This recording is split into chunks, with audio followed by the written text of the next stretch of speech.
వాక్య భాగం చదువుతుంది. మత్తయి సువార్త 24వ అధ్యాయం. మత్తయి సువార్త 24వ అధ్యాయం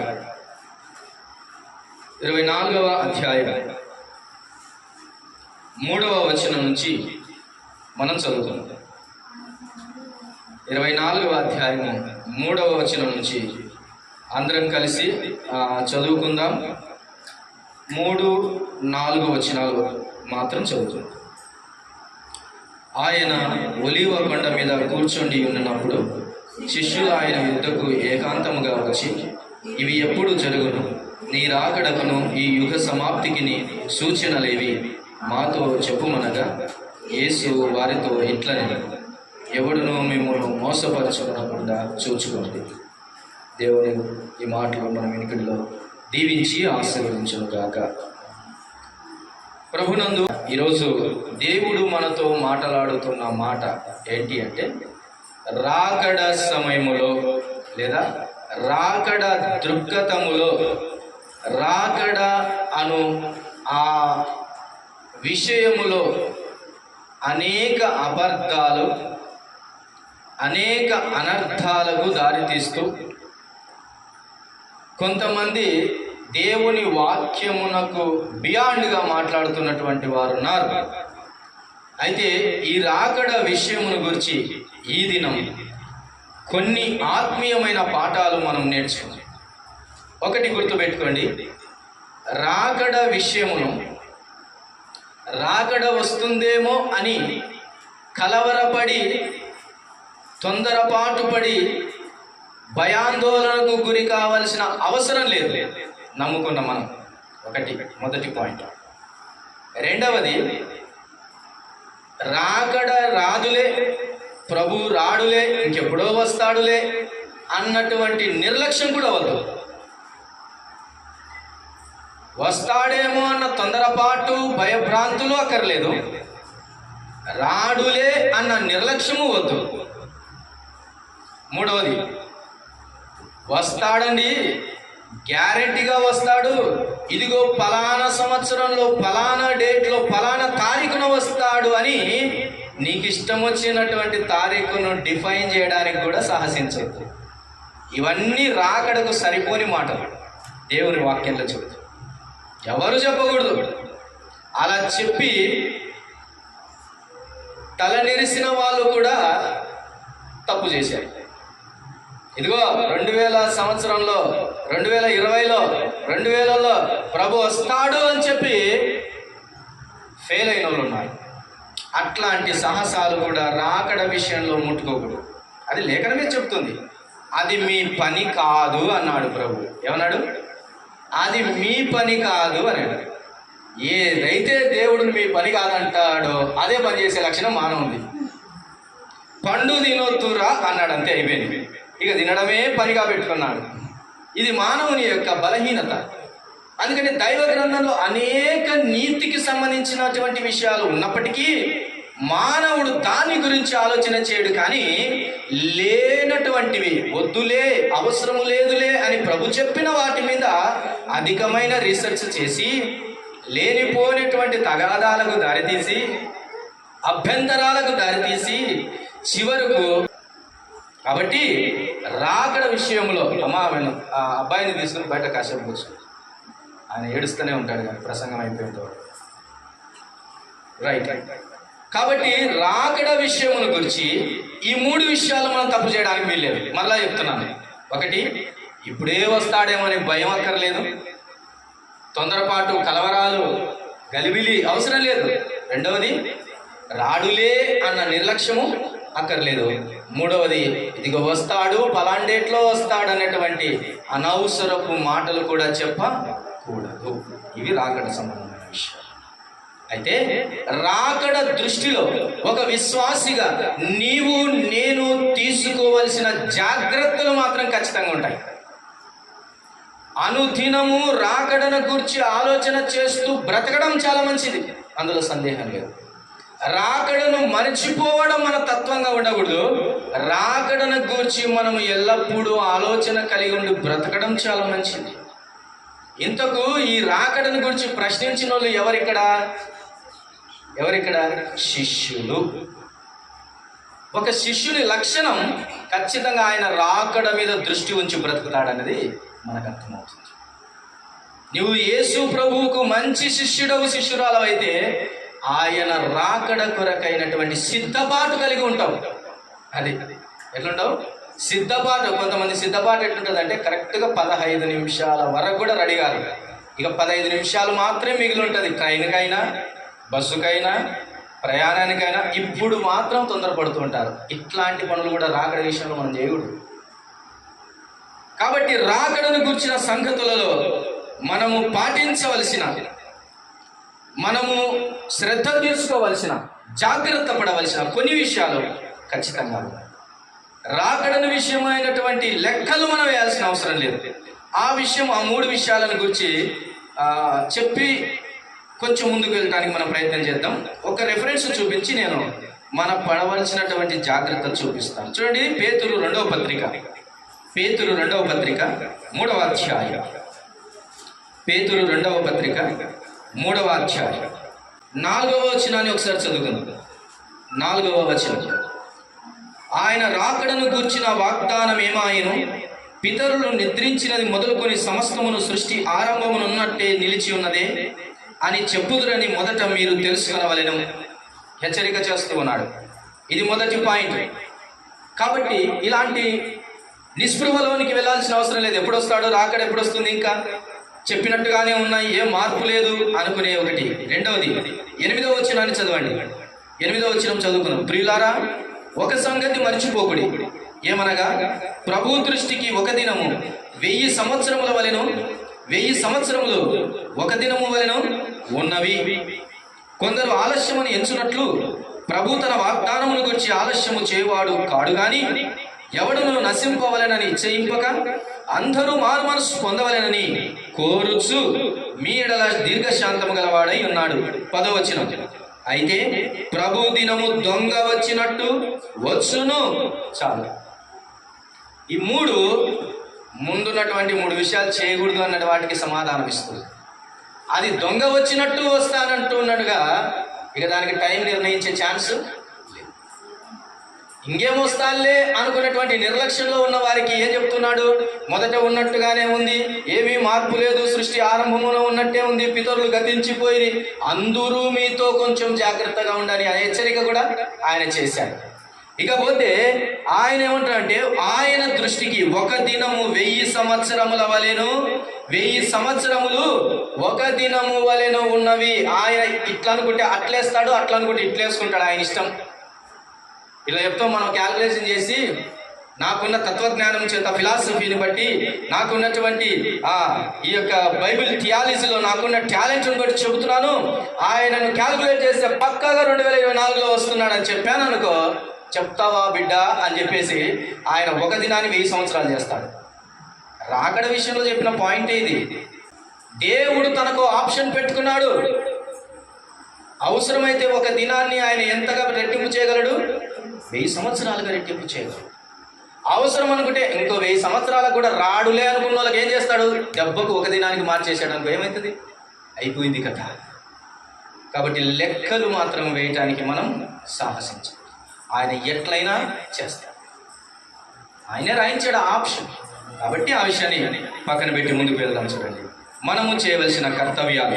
మొదటి పాయింట్, మత్తయి సువార్త 24వ అధ్యాయం 42వ వచన భాగాన్ని చదువుతాం. మత్తయి సువార్త 24వ అధ్యాయము 42వ వచన భాగాన్ని చదువుకుందాం. దయచేసి మీ బైబిల్ వైపు ఒకసారి చూడండి.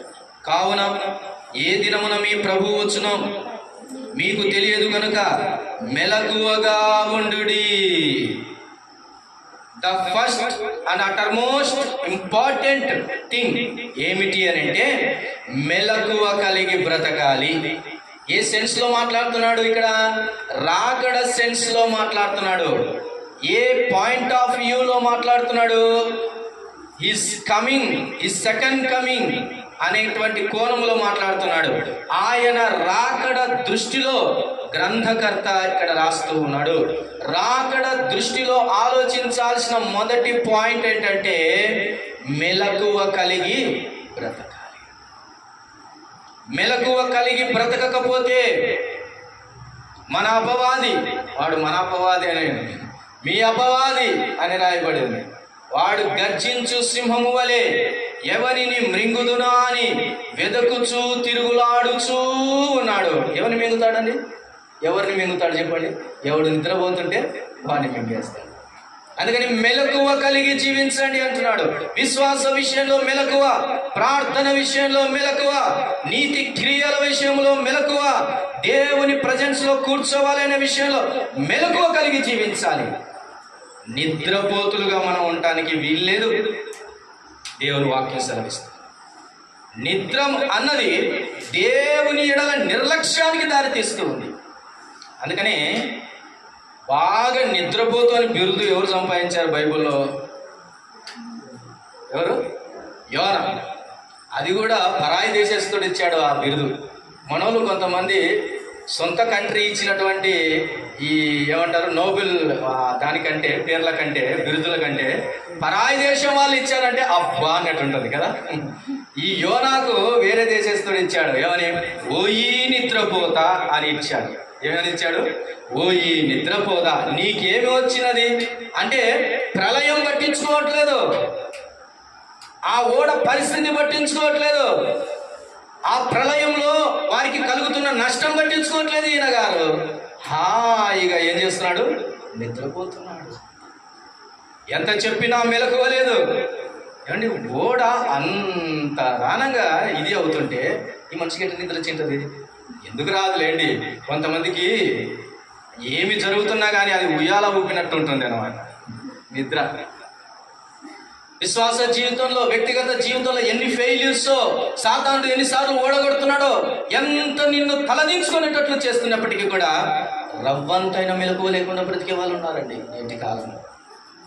ఈరోజు ప్రభు చెప్తున్నాడు, నీవు కనుక రాకడకు భయపడుతున్నట్లయితే, రాకడను గురించి ఆలోచన చేస్తున్నట్లయితే, ఇదిగో దేవుడు చెప్తున్నటువంటి ఈ అద్భుతమైనటువంటి మాటను నీ జీవితంలో నెరవేర్చుకుంటూ బ్రతుకోవాలి. ఏమిటది? మెలకువ కలిగి ఉండండి. మత్తయి సువార్త 25వ అధ్యాయం 13వ వచన భాగాన్ని చదువుకున్నాం చూడండి. 13వ వచనం మత్తయి సువార్త 25వ అధ్యాయం పక్క పేజీలో ఉంటుంది. ఆ దినమైనను గడియ అయినను మీకు తెలియదు గనుక మెలకువగా ఉండుడి. ఎందుకు మెలకువగా ఉండాలి? ఎందుకు మెలకువగా ఉండాలి? ఆయన రాకడ ఎప్పుడు వచ్చునో తెలియదు కాబట్టి మెలకువగా ఉండాలి. ఆయన గడియ ఎప్పుడో తెలియదు కాబట్టి మెలకువగా ఉండాలి. సాతాను నుంచి తప్పించుకోవటానికి మెలకువగా ఉండాలి. మెలకువ కలిగిన జీవితాన్ని నీ లైఫ్లో ఉందా? ఈ రోజుల్లో ప్రపంచం తలకిందులైపోయిందండి. ఎట్లా తలకిందులైందంటారా? మనుషులు ఎప్పుడు పనులు చేసుకుంటారు? పగలు. ఎప్పుడు నిద్రపోతారు? రాత్రి. కానీ ఈ రోజుల్లో ఏమైందో తెలుసా? రాత్రి మేలుకుంటున్నారు, పొద్దున పడుకుంటున్నారు. ఏమైంది అంటే తిరగబడింది లోకం. సరే, కొంతమంది ఉద్యోగాలు బాధ్యతలను బట్టి సర్వసాధారణమే, కానీ నేడు చాలా మంది అనవసరమైన వాటి చేత రాత్రిని గడిపి అవసరమైన పగటి పనులకు ఎంత మాత్రము తల వంచకుండా పగటి వేళలో నిద్రపోవడానికి ఇష్టపడుతున్నారు. Such bad thing. ఎంత బాధకరమైన విషయం. మెలకువ కలిగి జీవించండి అని ప్రభు సెలవిస్తూ ఉన్నాడు. నువ్వు నిద్రపోతే చాలా ప్రమాదం ఉన్నది. జాగ్రత్తగా బ్రతుకు. ప్రభు రాకడ విషయంలో మెలకువ కలిగి ఉన్నాం. పరిశుద్ధత విషయంలో మెలకువ కలిగి జీవితం. వ్యక్తిగతమైన జీవితం కొరకై, కుటుంబం కొరకై, కాలము గడపటానికి, ప్రభు పని కొరకై మెలకువ కలిగి జీవితం. ఇది మొదటి పాయింట్. రెండవ మాటలోనికి మనం వెళ్దాం చూడండి. తెస్సలోనీయులకు రాసిన మొదటి పత్రిక 5వ అధ్యాయం. తెస్సలోనీయులకు రాసిన మొదటి పత్రిక 5వ అధ్యాయం 23వ వచన భాగాన్ని మనం చదువుకుందాం. 5వ అధ్యాయం 23వ వచన భాగాన్ని మనం చదువుకుందాం చూడండి. సమాధానకర్తయగు దేవుడే మిమ్మును సంపూర్ణులుగా పరిశుద్ధపరచును గాక. మీ ఆత్మయు జీవమును శరీరమును మన ప్రభువైన యేసు క్రీస్తు, తర్వాత మాట గట్టిగా పట్టుకోవాలి, రాకడయందు నిందారహితముగాను సంపూర్ణముగాను ఉండునట్లు కాపాడబడునుగాక. ఇక్కడ 2 పాయింట్లు ఉన్నాయి. మొదటి విషయాన్ని ముందుగా చదువుకున్నాం, ఏంటంటే నిందారహితముగా ఉండాలి ప్రియులారా. Before his coming, when you stand before him, మనము నిందారహితముగా ఉండటానికి సిద్ధపడాలి. ఎలాగుండాలి? నిందారహితముగా. ఎవరు నిందలేస్తారు నిందారహితముగా అంటే? ఈ లోకంలో ఉన్న వాళ్ళు ఎట్టున్నా నిందలేస్తారులే, అది పక్కన పెట్టండి. కానీ నిందారహితముగా బ్రతకడం అని అంటే దేవుడు కూడా నీ మీద ఒక నింద మోపటానికి ఛాన్స్ కూడా లేకుండా బ్రతక. ఇంకో మాట చెప్తున్నాను, నీ మీద అపోజ్గా ఇంకెవరు దేవుని ఎదుట వాదమెత్తడానికి కూడా వీలు లేకుండా ఉండాలి. సాతానుడు ఎప్పుడు మన మీద నిందలేయడానికి దేవుని దగ్గరికి పోతుంటాడు. వాడుకున్న పని ఏంటిది? నిందలన్నీ మూట కట్టుకోవడం, పోవడం. ఇదిగో నాయన ఒక్కొక్క చీటి, ఇదిగో రాజు అనేటువంటి ఈ వ్యక్తి మాట్లాడుతున్నాను అధ్యక్ష అంటాడు, ఆ నింద వేయడానికి. ప్రభు సమాధానం చెప్పాలి. ఇలాగ యోగును కూర్చో చిట్టి పట్టుకొని పోయాడు, ఇదిగో యోగు సంగతి అని అంటే ప్రభువే అడగాలి అండి. యోగు సంగతి ఆలోచన చేస్తున్నాను, ఆలోచన చేసి అంటే కొంచెం అట లైన్ ఓపెన్ చేసి నేను చూసుకుంటా అన్నాడు. కంచె వేసావు కదా ఆయన చుట్టూరు, కొంచెం కంచె అట ఓపెన్ చేయి నేను చూసుకుంటా అన్నాడు. ఓపెన్ చేసినాడు. సాతానుడు చేయాల్సినటువన్నీ చేశాడు యోగు. అయినా యోగు మాత్రం నిందారహితుడిగానే బ్రతికాడు. సాతాను మన మీద వ్యాజ్యమాడటానికి, సాతానుడు దేవుని ఎదుట మనం నిమిత్తమై నింద వేయటానికి ఎంత మాత్రము ఛాన్స్ లేకుండా నిందారహితముగా బ్రతుకుదాం. క్రైస్తవ జీవితంలో కూడా ఛాన్సాలు చెప్పిన మాట మీద నిలబడలేకుండా నిందారహితంగా బ్రతకలేని పరిస్థితి. దేవుని ఎదుట నిందారహితంగా నీవు జీవించాలి. ఒక వృద్ధ దంపతులు ఎలాగో జీవించారో ఒకసారి చూడండి. ఒక వృద్ధ దంపతులు ఎలాగో జీవించారో చూడండి. లూకాసు వార్త 1వ అధ్యాయం 6వ వచనాన్ని చదువుకుందాం. చూడండి 6వ వచనం. వీరిద్దరూ ప్రభు యొక్క సకలమైన ఆజ్ఞల చొప్పునను న్యాయ విధుల చొప్పునను నిరపరాధులుగాను నడుచుకొనుచు దేవుని దృష్టికి నీతిమంతులై ఉండిరి. ఎవరి దృష్టికి అండి? దేవుని దృష్టికి. ఎందుకంటే దేవుని దృష్టి సరైనది, న్యాయమైనది, యథార్థమైనది, పవిత్రమైనది ఆయన దృష్టి. కనుక మనము నీతిమంతులముగా, యథార్థవంతులుగా, నిరపరాధులుగా మనము ఉండాలి అని అంటే ఎవరి దృష్టిలో ఉండాలి? దేవుని దృష్టి ప్రకారంగా. ఇప్పుడు చెప్పండి, జకరియా ఎలిజబెతులను మనుషులు చాలా మంది అనుకుంటారు లేదా? ఇన్నేళ్ళైనా పిల్లలు పుట్టలేదండి, ఏం పాపం చేసి వచ్చినారో లేదు అంటారు. ఏం పాపం చేసినారో అనుకుంటారు. దేవుడికి తెలుసు ఇది ఏ పాపము చేయలేదు, దేవుని మహిమ కొరకే. అందుకని దేవుని పాయింట్ ఆఫ్ వ్యూలో చెప్తున్నాడు, దేవుని దృష్టిలో చెబుతున్నాడు. వీరు ఎలాగో బ్రతికారంట? నిరపరాధులుగాను నడుచుకొనుచు దేవుని దృష్టికి నీతిమంతులు అయి ఉంటుంది. అదేండి, అది మనుషులు చూస్తున్నారని మనం బ్రతికితే దేవుని దృష్టి కోసం బ్రతకలేము. దేవుడు చూస్తున్నాడని బ్రతికితే మనుషుల కోసం బ్రతికినా బ్రతకపోయినా పర్లేదు. అంతే అంతే. మరలా చెప్తున్నాను, మనుషుల కోసం బ్రతికితే దేవుని కోసం అసలు బ్రతకలేవు. దేవుని దృష్టి కోసం కనుక నువ్వు బ్రతక ఆరంభించితే మనుషులు ఏమనుకున్నా పర్లేదు, బ్రతికేసేయచ్చు. అదే సూత్రం. గనుక రాకడ దృష్టిలో రెండవది ఏమిటంటే నిందారహితులుగా బ్రతకాలండి. మనం దేవుడు ఒకసారి దగ్గరికి వచ్చి ఇలా చేయబెట్టి, ఈ నా కుమారుడు నిందారహితుడని దేవుని ఎదుట చెప్పుకునేటట్టు ఇలా అన్నాడు కదా. ఆయన తలాంతులు 3కి ఇచ్చినప్పుడు ఇద్దరిని ఇలా అన్నాడు కదా. ఏమన్నాడు? బలా నమ్మకమైన మంచి దాసుడా, నువ్వు కొంచెములో నమ్మకముగా ఉంటివి గనక ఇదిగో అనేకమైన వాటి మీద నేను నీకు అధికారమును. ఒకనాడు మన ప్రభు మనల్ని మెచ్చుకునే సమయం వస్తుందండి, అది వర్ణనాతీతం. అంతే. అప్పుడు మన హృదయం పట్టుకోలేదు, ఇంకంతే పొంగిపోతుంటుంది మన హృదయం. ఆ రోజు ఒకటి వస్తుంది. ఈ లోకంలో ఉన్నవారు ఎట్లుంటారో తెలుసా? మనకి ఏదైనా మేలు జరిగితే మనకి ఏదైనా మేలు జరిగితే ఒప్పుకొని బాగా జరిగింది దేవునికి స్తోత్రం అనడానికి కూడా నోరు రాదు, మనసు రాదు. ఈ లోకపు మనుషులే అంత, కానీ దేవుడు మాత్రం అట్లా దాచిపెట్టుకునేవాడు కాదు. ఇదిగో ఈ నా కుమార్తె, ఇదిగో ఈ నా కుమారుడు, ఇదిగో నా కోసం లోకమందు నీతిగాను యథార్థంగాను రోషంగా బ్రతికాడు అని తండ్రి ఎదుట గంభీరంగా చెబుతుంటే, అట్లా నా ప్రభువా అని చెప్పేసి దేవుని దూతలందరూ కూడా గంభీర స్వరంతో స్తోత్రం చేస్తారు. తెలుసా, నిందారహితంగా బ్రతికితే ఏమొస్తుంది ఈ లోకంలో అనుకోవద్దు. పరలోకంలో నీ నిందారహితమైన జీవితానికి ఒక అందమైనటువంటి సన్నివేశము జరగబోతున్నది. అది బహుమాన సమయంలో. చూడండి మరొక మాటను పేతురు 2వ పత్రిక 3వ అధ్యాయం, పేతురు 2వ పత్రిక 3వ అధ్యాయం 12వ వచనాన్ని ఒకసారి చదువుకుందాం. చూడండి 12వ వచనం, పేతురు 2వ పత్రిక 3వ అధ్యాయము 12వ వచనం. ఇవన్నీ ఇట్లు లయమైపోనవి గనుక ఆకాశములు రవులుకొని లయమైపోనట్టు పంచభూతములు మహావేంద్రముతో కరిగినట్టు దేవుని దినపు రాకడకు కొరకు కనిపెట్టుచు దానిని ఆశతో అపేక్షించుచు. తర్వాత మాట చూడండి, మీరు పరిశుద్ధమైన ప్రవర్తనతోను భక్తితోను ఎంతో జాగ్రత్త గలవారై ఉండవలెను. నిందారహితంగా బ్రతకడం అంటే ఏమిటి? పరిశుద్ధమైన ప్రవర్తనతోను భక్తితోను జాగ్రత్తగా బ్రతకడమేనండి. అది నిందారహితంగా బ్రతకడానికి.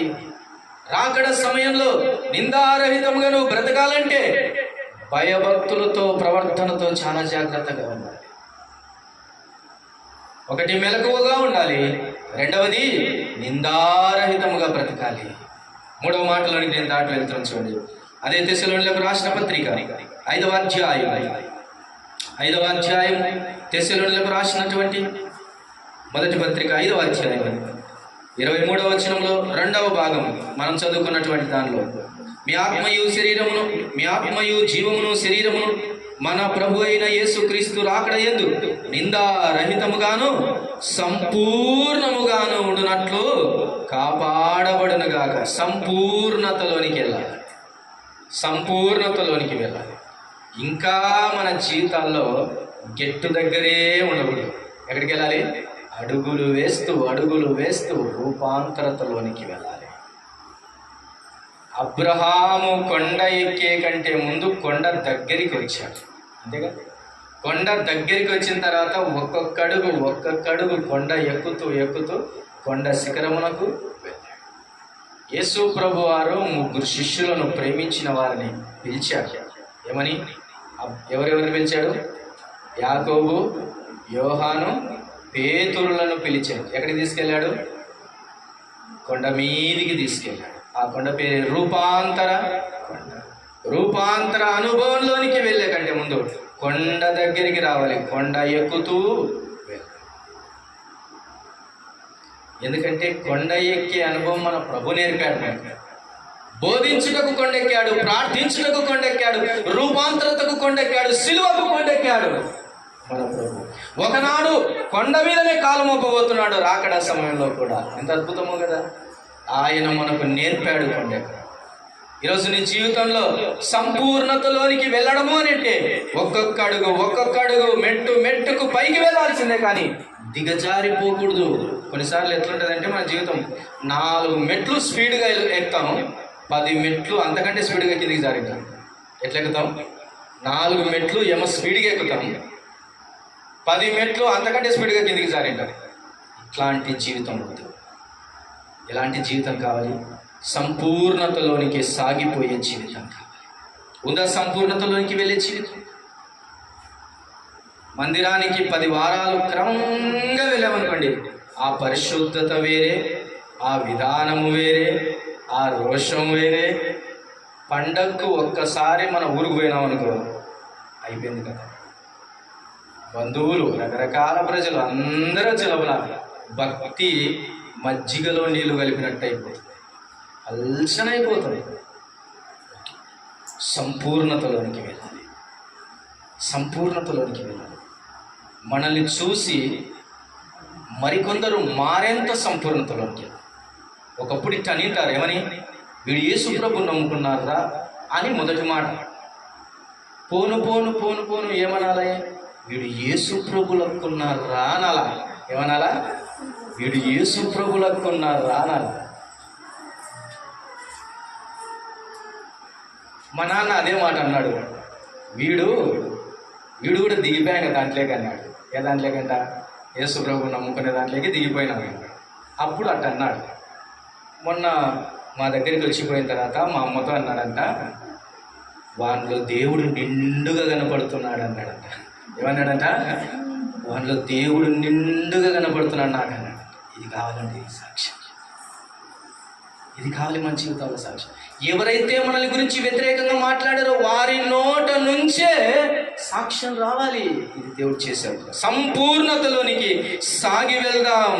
కొలస్సీ పత్రిక 1వ అధ్యాయం, కొలస్సీ పత్రిక 1వ అధ్యాయం 28వ వచనం, 28వ వచన భాగాన్ని చదువుకుందాం. కొలస్సీ పత్రిక 1వ అధ్యాయం 28వ వచనం. ప్రతి మనుష్యుని క్రీస్తునందు సంపూర్ణునిగా చేసి ఆయన ఎదుట నిలువబెట్టవలెనని సమస్త విధములైన జ్ఞానముతో మేము ప్రతి మనుష్యునికి బుద్ధి చెప్పుచు ప్రతి మనుష్యునికి బోధించుచు ఆయనను ప్రకటించుచున్నాము. సంపూర్ణతకు అవసరమైనటువంటి మెడిసిన్ ఇక్కడ ఉందండి. సంపూర్ణతకు అవసరమైన మెడిసిన్ ఇక్కడ ఉందండి. ఫస్ట్ మెడిసిన్ ఏంటంటే, ఇది ఎవరు మాట్లాడుతున్నారు? పౌలు మాట్లాడుతున్నాడు. ఏమని? ప్రతి మనుష్యుని క్రీస్తునందు సంపూర్ణునిగా చేసి ఆయన ఎదుట నిలువబెట్టవలెనని. అంటే ఎవరు కోరుకుంటున్నారు సంపూర్ణులు చేయాలని? మనల్ని మన మీదున్న సేవకులు కోరుకుంటున్నారు. ప్రతి సేవకునిలో ఈ కోరిక ఉండాలి. ఏం కోరిక? సంపూర్ణతలోనికి నా పిల్లల్ని తీసుకెళ్లాలని. కానీ కొంతమందికి ఇట్టుంటది, వీడి ఆడపైకి వస్తాడో అని. అట్టుండవుడు. పౌలుకు ఆశ ఏంటో తెలుసా? తిమోతిని కూడా దైవజనుడా అని పిలిచేంత ఆశ ఉంది. అలా పిలుచుకున్నాడు, మరి అట్లా చేసుకున్నాడు. అందుకని ధైర్యంగా సంఘాలను అప్పగించాడు. కానీ ఈరోజు అప్పగించడానికి భయం. కారణం ఏంటి? అంతగా చేసుకోలేకపోతున్నారు. అందుకే పౌలు అంటున్నాడు, పౌలు బాధ్యత కనబడుతుంది. ఏమని? మిమ్మల్ని సంపూర్ణులుగా చేయటానికి మేమున్నామని. ఈరోజు నీకున్న పాఠం ఏంటో తెలుసా? నీవు సంపూర్ణతలోనికి వెళ్ళాలంటే సేవకుల మాటలను నీవు అనుసరించాలి. ఇది నీ బాధ్యత. రెండవ చూడండి, నిలువబెట్టవలెనని సమస్త విధములైన జ్ఞానంతో మేము ప్రతి మనుషునికి బుద్ధి చెప్పుచు సంపూర్ణతలోనికి నువ్వు వెళ్ళాలంటే రెండవది ఏంటో తెలుసా? బుద్ధి పొందుతూ ఉండాలి. మనము బుద్ధి చెబుతుంటారు కొన్నిసార్లు దేవుని దాసులు. ఆ బుద్ధి చెబుతూ ఉన్నప్పుడు తిరిగి ఆయననే బుద్ధి లేనోడా అనకూడదు. ఎవరలా? బుద్ధి నేర్చుకోవాలి. ఎక్కడో మన బుద్ధి లోపిస్తుంటది, ఎక్కడో కొరుతుంటది, ఎక్కడో ఈ లోకపు పనుల్లో దిగజారిపోతుంటది. బుద్ధి నేర్చుకోవడం బుద్ధిమంతుని లక్షణం. అందుకనే వానికి బుద్ధి ఎప్పుడు వచ్చింది? పందుల పొట్టు దగ్గరికి వచ్చినప్పుడు బుద్ధి వచ్చింది. అంతవరకు బుద్ధి రాలే. అంత దూరం వెళ్ళకుండా బుద్ధి చెప్పుచు. తర్వాత చూడండి, ప్రతి మనుషునికి బోధించుచు. అనగా బోధ అవసరం మన జీవితాల్లో. ఏముందిలే, ఈరోజు డుమ్మా కొడితే అయిపోతుంది దేవుని మందిరానికి. అమ్మ అయిపోయింది, తర్వాత నీతో ఆడుకుంటాడు సాతానుడు. అందుకనే ఉపదేశము ప్రతి ఆదివారం, ప్రతి దినము వాక్యము. ఇక్కడ ఏం చెప్తున్నాడు? బోధ వేరే, ఉపదేశం వేరే, వాక్యం వేరే, బుద్ధి చెప్పడం వేరే. ఇవన్నీ రకరకాల పద్ధతులు. ఇందులో బోధించటం అన్నది చాలా అవసరం. సరైన క్రమములో బోధించాలి, సరైన పద్ధతిలో బోధించాలి. బోధించిందే బోధించి చెప్పిందే చెప్పి ఆశీర్వాదాల చుట్టూ తిప్పుతూ ఇక తలకు అదేందో ఒక తాడు కట్టి గాడిదను చెట్టుకు కడితే ఇంకా దాని చుట్టూరే తిరిగినట్లుగా ఉండకూడదు. కానీ బోధ అవసరం. ఒక వ్యక్తి సంపూర్ణతలోనికి వెళ్ళాలంటే ఏం కావాలి? బోధ. అందుకనే అపోస్తల కార్యముల గ్రంథం 2వ అధ్యాయం 42వ వచనంలో రాయబడినటువంటి సంగతులలో 4 pillars ఫర్ ద చర్చ్.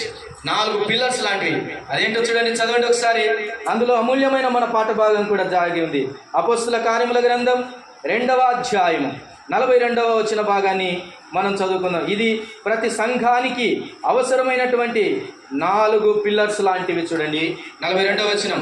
వీరు అనగా ఆది యందు నమ్ముకున్నటువంటి వారు 3000 మంది చేర్చబడిన నాడు ఆనాటి ఆదిమ సంఘం, వీరు అపోస్తుల బోధ యందును, సహవాసమందును, రొట్టె విరుచుట యందును, ప్రార్థన యందును, ప్రార్థన చేయుట యందును ఎడతెగక ఉండిరి. దీంట్లో మొట్టమొదటిది ఏంటిదండి? బోధలో నిలిచిన. కనుక నీవు రాకడ విషయంలో సాధించాల్సిన 3వ సంగతి సంపూర్ణతలోనికి వెళ్ళడం. సంపూర్ణతలోనికి వెళ్ళాలంటే దేవుని సేవకులకు లోబడుతూ వారు చెబుతున్న బోధ, బుద్ధి చెప్పే విధానం, వారి బోధ అనుసారంగా మనం నడుచుకుంటే గనక సంపూర్ణతలోనికి సాగి వెళ్తాం.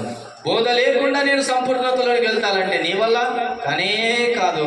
సంపూర్ణునిగా చేసేది దేవుని వాక్యం మాత్రమే సుమా. ఆ వాక్యమును నేను ఎంత మాత్రం నిర్లక్ష్యం చేయరాదు. నేను దాటి వెళ్తున్నాను. చూడండి 4వ విషయాన్ని నేర్చుకుందాం. 4వ విషయం, 1 మెలకువ కలిగి ఉండాలి, 2వది నిందారహితంగా బ్రతకాలి, 3వది సంపూర్ణులము కావాలి రాకడ విషయంలో. 4వ విషయం యోహాను రాసిన మొదటి పత్రిక, యోహాను రాసిన మొదటి పత్రిక 2వ అధ్యాయం, యోహాను రాసిన మొదటి పత్రిక 2వ అధ్యాయం 28వ వచనాన్ని చదువుకుందాం. 28వ వచనం. కాబట్టి చిన్నపిల్లలారా, ఆయన ప్రత్యక్షమగునప్పుడు ఆయన రాకడ యందు మనము ఆయన ఎదుట పడక ధైర్యము కలిగి ఉండునట్లు మీరాయన యందు నిలిచి ఉండుడి. 3వ విషయం ఏంటో 4వ విషయం ఏంటో తెలుసా? నిలిచి ఉండట. అది రాకడ విషయానికి నువ్వు తొందరపడొద్దు, భయపడొద్దు, నిర్లక్ష్యంగా ఉండొద్దు, లేనిపోని మాటల విషయమై ఏమాత్రం భయపడొద్దు. ఈ సంగతుల మీద దృష్టి ఉంచు. 4వ సంగతి, నువ్వు చేయాల్సినటువంటి కర్తవ్యం, నువ్వు కాపాడుకోవాల్సిన విషయం ఏంటో తెలుసా? నీవు నిలవబడిన దాంట్లో జాగ్రత్తగా నిలకడగా ఉండటం నేర్చుకోవాలి. తప్పిపోకూడదు అని అర్థం. ఏంటిది? తప్పిపోకూడదు. దేవుని నుంచి నిలకడ కలిగి ఉండాలి. ఉదాహరణకు, ఇక్కడ ఉండ్రా, నేను మళ్ళీ వస్తా అని వాళ్ళ నాయన చెప్పిపోయినాడు పిల్లోడికి. ఇక్కడుండు, నేను మళ్ళీ వస్తాను అని చెప్పేసి, ఇప్పుడే వస్తాను అని చెప్పేసి అటు పోయాడు. వాడిని కనుక్కోవడానికి తండ్రి మళ్ళీ ఎక్కడికి వస్తాడు? ఒక చింత చెట్టు కింద ఉంచి పోయాడు పిల్లోడిని. ఈయనే ఉండు నాన్న, ఇప్పుడే వస్తానని 5 నిమిషాలు చూసి స్పీడ్గా వెళ్ళి వచ్చేసాడు. వచ్చి మళ్ళీ వాడిని వెతుక్కోవడానికి ఎక్కడికి రావాలి? వీడు చింత చెట్టు కిందికి కాకుండా మాడి తోటలోకి పోయాడు అనుకో, తండ్రి ఎక్కడ వెతుకుతాడు? చింత చెట్టు దగ్గరే వెతుకుతాడు. అంటే వీడు ఉండాల్సింది ఎక్కడ ఉండాలి? చింత చెట్టు కింద ఉండాలి. వీని కాలు నిలకడగా ఉండకుండా పుల్లగా కనపడే మామిడి చెట్ల వైపు చూసి, పక్కనుండే ఇంకొక చెట్టు వైపు చూసి, వాళ్ళని చూసి వీళ్ళని చూసి ఉన్న చోట ఉండకుండా దారి తప్పినాడు అనుకో, తండ్రి వచ్చేస్తాడు, వీడు మాత్రం రాకడ సమయంలో కూడా నమ్ముకున్నప్పుడు నువ్వు ఎలాగున్నావో, ఏ స్థితిలో ఉన్నావో యేసు ప్రభు నమ్ముకున్నప్పుడు అదే విషయంలో నిలకడ కలిగి ఉండాలి. ఈ రోజుల్లో జరుగుతున్నటువంటి పోకడలు, ఈ రోజుల్లో ఉన్నటువంటి శోధనలు, బహు భయంకరమైనటువంటి ప్రాపంచికమైన పరిస్థితులు మానవుని నిలకడ లేకుండా చేస్తూ ఉన్నాయి.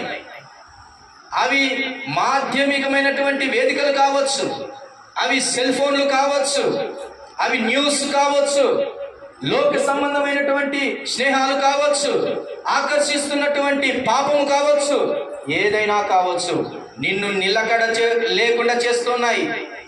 ఊగిసలాడే బ్రతుకులోనికి నిన్ను ఈడ్చుకెళ్తున్నాయి. నీవు రాయి వలె ఉండాల్సిన వాడవు, కానీ రెల్లు వలె చేస్తూ ఉన్నాయి. లోక ఆశలు, లోకపు భ్రమలు ఎంత ప్రమాదం కదా.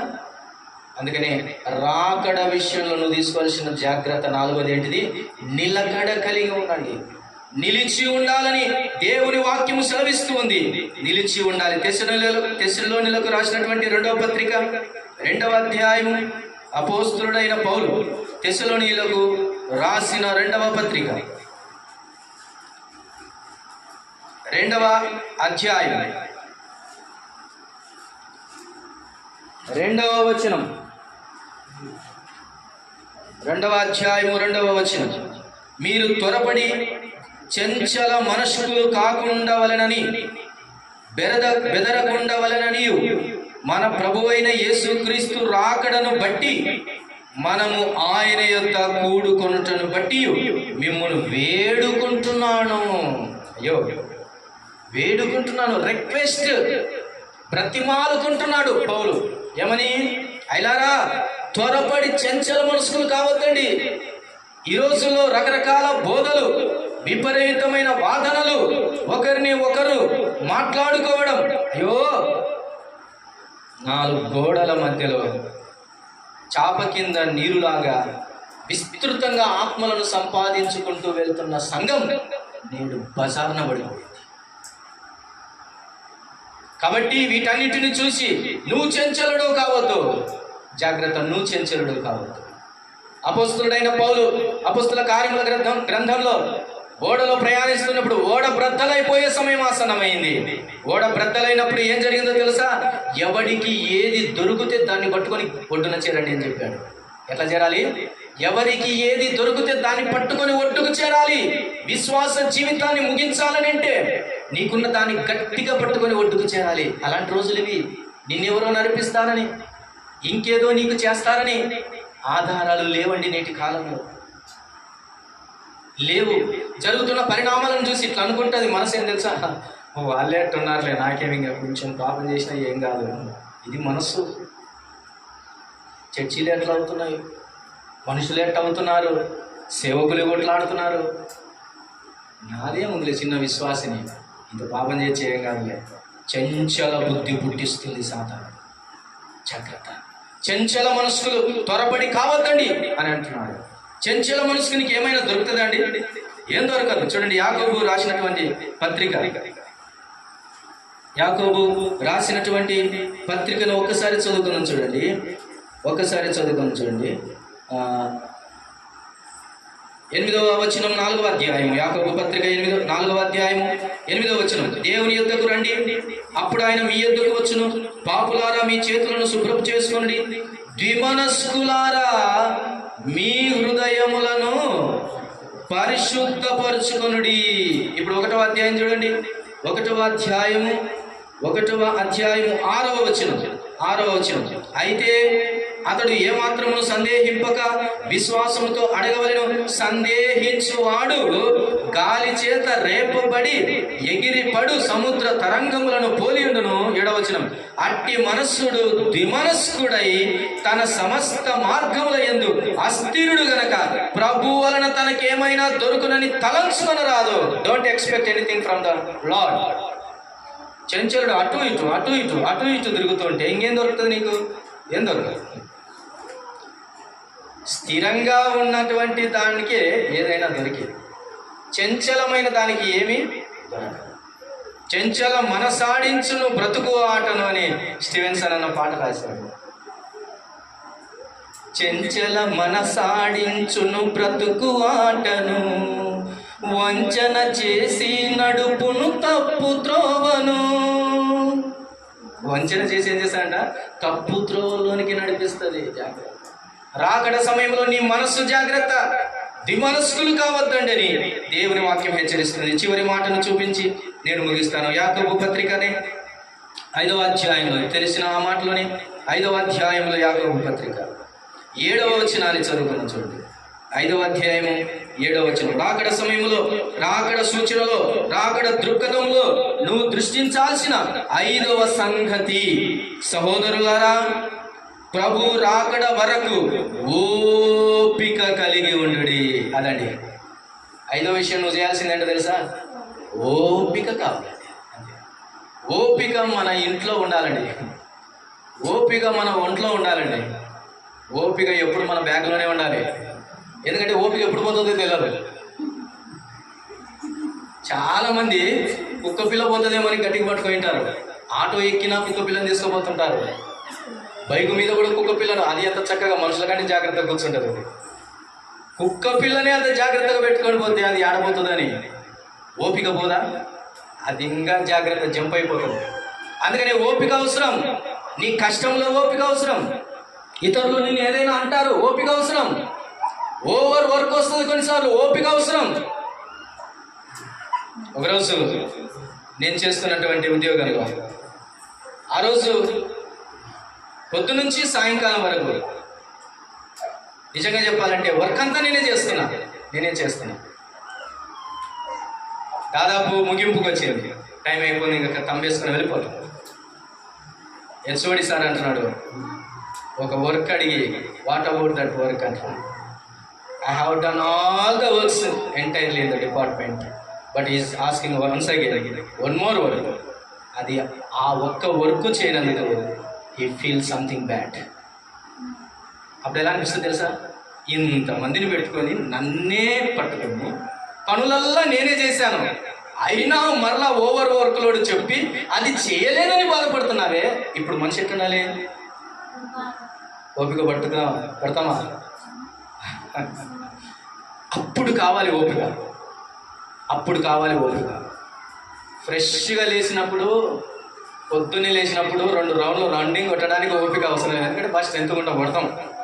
సాయంత్రం బాగా అలసిపోయిన తర్వాత కొట్టు, అప్పుడు కావాలి ఓపిక.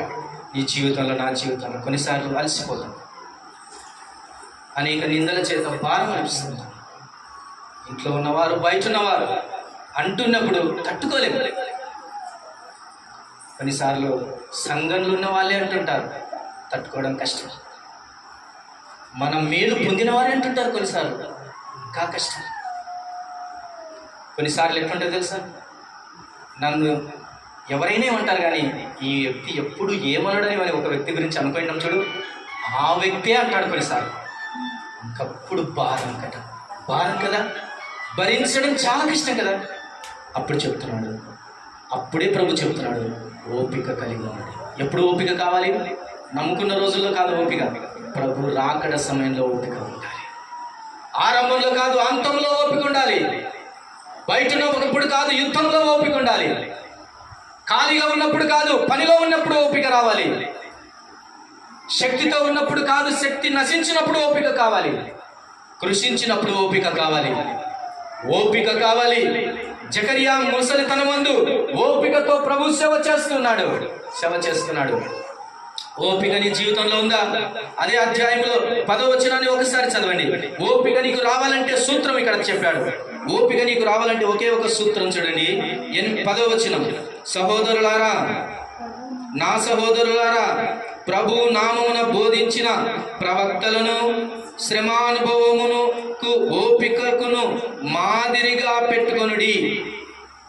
సహించిన వారిని ధన్యులు అనుకొనుచున్నాము కదా. మీరు యోబు యొక్క సహనమును గురించి వింటిరి. ఆయన ఎంతో జాలియు కనికరమును గలవాడని మీరు తెలుసుకొని ఉన్నారు. ఏం చెప్తున్నాడండి? ప్రవక్తలను జ్ఞాపకం చేసుకోండి, యోబును జ్ఞాపకం చేసుకోండి. ఇప్పుడు చెప్తున్నాను, ప్రభువును జ్ఞాపకం చేసుకోండి, మన ముందున్న వారు పనిచేసి వెళ్ళిన సేవకులను జ్ఞాపకం చేసుకోండి, రోషంగా బ్రతికిన వారిని జ్ఞాపకం చేసుకోండి, హతసాక్షులుగా మారిన వారిని జ్ఞాపకం చేసుకోండి. ఏమొస్తుందంటే అప్పుడు ఓపిక తన్నుకొని వస్తుంది. మనకు ఓపిక రావాలంటే రాదు. మనకు ఓపిక రావాలంటే, సహనము కలిగి జీవించాలంటే అట్టి వారిని జ్ఞాపకము చేసుకోండి అంటున్నాడు. ఈ యొక్క మధ్యాహ్న కాల సమయంలో ప్రియమైన దేవుని వాళ్ళారా, రాకడ సమయంలో నీవు దృష్టించాల్సిన 5 విషయాలు ప్రభు నీకు బోధించాడు. 1, మెలకువ కలిగి జీవించటం. 2వది, నిందారహితముగా బ్రతకటం. 3వది, సంపూర్ణులుగా సాగిపోవటం. 4వది, నిలిచి ఉండటం నేర్చుకోవాలి. 5వది, ఓపిక కలిగి ఉండాలి. ఈ 5 ప్రధానమైన వాటి మీద దృష్టి ఉంచకుండా అనవసరమైన వాటి మీదకి దృష్టి వెళ్ళాల్సిన అవసరం లేదు. రావడం ఖాయం, వచ్చేది తథ్యం. ఆయన దొంగ వలె వస్తానన్నప్పుడు డేట్లు అక్కర్లేదు. ఒక భక్తుడు ఇలాగన్నాడు, యేసు ప్రభు రాకడ కోసం ఎలాగూ బ్రతకాలి అన్న ప్రశ్నతో సాగుతున్నప్పుడు, అయ్యా నీవు యేసు ప్రభు వారు వస్తున్నారు కదా, ఆయన రాకడ నిమిత్తమై నీకేమి భయం లేదా? నీకేమి వణుకు లేదా? నీకేమి జాగ్రత్త లేదా? నీకేమి ఆలోచన దాని గురించి లేదా అంటే ఆయన ఏం చెప్పాడు తెలుసా? నాకు ఏ భయము ఏ దిగులు లేదు. ఎందుకంటే నేను నిన్న ఆయన కోసం ఎట్లా బతికానో ఈరోజు కూడా ఆయన కోసం అట్లానే బ్రతుకుతాను. ఒకవేళ ఆయన రేపు వచ్చినా అట్లనే బ్రతుకుతాను. కాబట్టి నాకేమీ భయము లేదు. ఎందుకంటే ఆయన ప్రతిరోజు వస్తాడన్నట్టుగానే ఆయన బతుకుతున్నాడు కాబట్టి ఇక రేపు వస్తాడేమో అన్న దానికి భయం ఎందుకు? ఏమన్నా భయం?